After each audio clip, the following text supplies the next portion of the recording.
La construction d'un diagramme à bande. Salut, mon nom est Fanny et aujourd'hui je vais t'expliquer comment construire un diagramme à bande. D'abord, un diagramme à bande, à quoi ça sert? Le diagramme à bande permet de représenter des données. Voici par exemple un tableau qui représente la saison préférée des élèves. On peut représenter l'information du tableau dans un diagramme à bande. Voici comment tracer un diagramme à bande.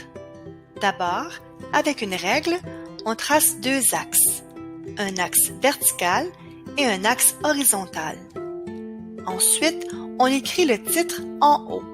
Par exemple, « Saison préférée des élèves ». Ensuite, on décide comment graduer l'axe vertical. On peut faire des bonds de 1, de 2, de 5 ou autres. Aujourd'hui, faisons des bonds de 2. N'oublie pas qu'on doit toujours garder le même espace entre les bonds. Il faut ensuite nommer l'axe vertical. Je vais la nommer « nombre d'élèves » car les nombres que j'écris sur cet axe représentent le nombre d'élèves qui ont choisi leur saison préférée. On nomme ensuite l'axe horizontal qui représente les saisons. Donc, on écrit le titre « Saison ». Il est temps de tracer des bandes. Je prends l'information de mon tableau des effectifs afin de dessiner les bandes de mon diagramme. La première bande que je vais faire est celle qui représente l'été. Je dois écrire le nom de la bande sous l'axe.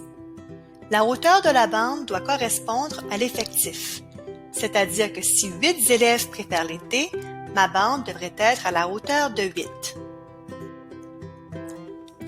On trace ensuite une bande pour chacune des saisons, toujours en prenant les informations de mon tableau des effectifs. On peut colorer les bandes si on veut, c'est très joli. Rappelle-toi qu'on doit laisser un espace entre les bandes et que cette distance doit toujours être la même.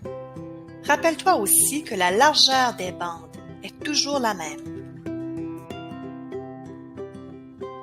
Tu aurais pu choisir de placer les saisons sur l'axe vertical et le nombre de personnes sur l'axe horizontal. Voici ce à quoi ça peut ressembler. Donc, un diagramme à bande peut être horizontal ou vertical. En résumé, le diagramme à bande doit toujours avoir un titre pour chaque axe, un axe gradué, des bandes de même largeur qui sont séparées également et qui correspondent à l'effectif. Chaque bande doit avoir un nom. Et voilà, l'information est bien représentée et je peux maintenant bien expliquer les résultats de mon tableau. Amuse-toi bien à construire des diagrammes à bande pour représenter des informations qui t'intéressent. À la prochaine!